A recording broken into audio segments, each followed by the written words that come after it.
जाता तो हम लोग ज़्यादा जी। इसमें तो कोई आंदोलन का बात नहीं था मैम। जी, विशाल ये जो आप लोगों ने एफआईआर किया है, क्या स्पष्टीकरण क्या आप लोगों ने कारण बताया है उस एफआईआर में? थोड़ा-सा अगर आप दर्शकों को बताएँगे तो सही रहेगा। एफआईआर में हम लोग यही लिखे हैं कि कुड़मी समाज के ऊपर हुँ, अभद्र टिप्पणी की जा रही है और हुँ, कुड़मी और आदिवासी को लड़ाने के लिए कुछ असामाजिक तत्व जैसे ज्योत्सना केरकट्टा हो गई, चाहे निशा भगत हो गई और भी बहुत सारे लोग इसको कुड़मी और आदिवासी को लड़ाना चाह रहे हैं। हम लोग कुड़मी जो भी है, कुड़मी का माँग है सरकार से। जी। ना कि आदिवासी से। हुँ, आदिवासी को विरोध करना चाहिए हमारी माँगों को, लेकिन उन लोग विरोध कर रहा है कुड़मी जाति को, यही गलत है। लेकिन देखिए आप देखे होंगे कि पिछले बार भी रेल टेका आंदोलन हुआ था, अगले साल भी हुआ था। तो हुँ, अगला साल क्यों नहीं विरोध हुआ? और आप देख रहे हैं यहाँ बंगाल में भी हो रहा है, उड़ीसा में भी हो रहा है, तो उधर क्यों नहीं आंदोलन हो रहा है, कुर्मी के विरोध में? झारखंड में ही क्यों हो रहा है? तो ये लोग जो विरोध कर रहे हैं या फिर आदिवासी जो संथाल समाज के लोगों को गुमराह कर रहे हैं, हम लड़ाने का काम कर रहे हैं, तो ये लोग सिर्फ़ अपना चेहरा चमकाने की कोशिश में हैं और लड़ा के अपना चेहरा चमका के ये लोग सोच रहे हैं कि हम लोग बहुत बड़का नेत्री बन जाए, चाहे नेता बन जाए, तो ये लोग हुँ। बहुत ही गलत कर रहे हैं। विशाल, हम लोगों ने लगभग दोपहर के वक़्त में आजसू के एक नेता हैं हीरालाल महतो जी, शायद आप उनको जानते होंगे।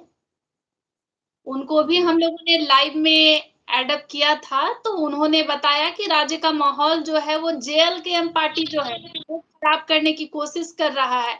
क्या आपको भी लगता है कि जेएलकेएम एक विधायक टाइगर जयराम महतो डुमरी सीट से जीत हासिल किए हैं, क्या उनके दल के लोग या उनके द्वारा राज्य का माहौल जो है उसको खराब किया जा रहा है? देखिए मैम, हम ना जेएलकेम के बारे में बोलेंगे, ना आजसू के बारे में। जो कुर्मी को गाली दे रहा है, कुर्मी समाज को गाली दे रहा है, हम हमेशा उसके खिलाफ रहेंगे और चाहे जेएलकेम रहे, चाहे आजसू रहे।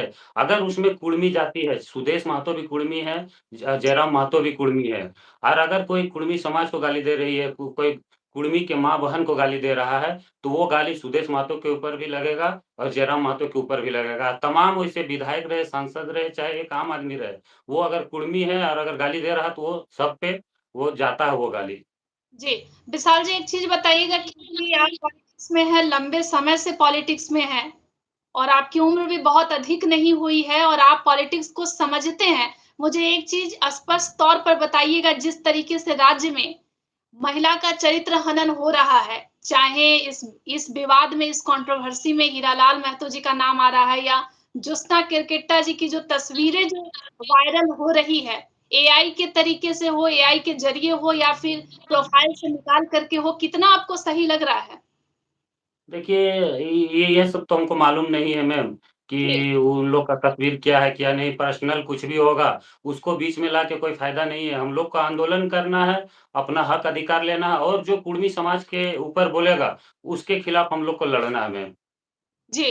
कुछ दिन पहले ज्योत्सना किरकिट्टा जी का एक वीडियो आया था विशाल, आपने हो सकता है उसको देखा सुना होगा, "जने पूड़ी तने मूड़ी रे" उन्होंने इस तरीके से कुछ रील्स में बोला था। जी, जी, जी। लगातार उन्होंने कुर्मी के ऊपर हुँ, लगातार मतलब उन्होंने कहा था 100 कुर्मियों पे ये जोशना बेटी अकेले भारी है। ये भी जी, उसमें कहा था, जिधर कुड़ी उधर मुड़ी, जिधर देखेगा फ़ायदा उधर लुढ़क जाना है। हुँ, और अभी भी बोले कि माँ का दूध पिया है तो मतलब जी, बहुत सारा ऐसा वीडियो है कि उन्होंने कुर्मी जाति को ही टारगेट किया है। जी, तो वो ये जाति को ही क्यों टारगेट कर रहा है? हम यही चाहते हैं कि देखिए अगर हमारा माँग सरकार से है तो आप विरोध कीजिए, आपका आपका भी विरोध करने का ही है, लेकिन विरोध कीजिए एक संविधान के अनुसार कीजिए। आप हम रेल रोक रहे हैं, आप भी रेल रोकिए, हमको कोई ही नहीं है। लेकिन आप हुँ, कुर्मी जाति को कैसे बोल सकते हैं? आज तक कोई भी कुर्मी संथाल आदिवासी के खिलाफ बोला है? नहीं बोला। इतना बड़ा रेल टेका आंदोलन हुआ, हम लोग नहीं बोले, कोई नहीं बोला होगा। लेकिन वो लोग, कुछ लोग आदिवासी समाज को भड़का के और कुर्मी का विरोध में ला रहे हैं। तो इससे देखिए एक दोनों बड़ा समुदाय है झारखंड का, अगर दोनों के बीच में टकराव होगा, तो बहुत भयानक होगा। इस चीज़ को लोगों को समझना होगा और इसको रोकना होगा, यही हम चाहते हैं। जी। विशाल जी एक चीज़ और बताइए क्योंकि आप पॉलिटिक्स में हैं और आप देख रहे हैं कि सोशल मीडिया पर बहुत ज़्यादा गंदगी जो है वो मचाई जा रही है। गाली की एंट्री हो गई है, गाली ही भाषा है। लोग अपनी बातों को भी रख रहे हैं तो गाली के ज़रिए ही रख रहे हैं। ऐसी जो गंदी राजनीति हो रही है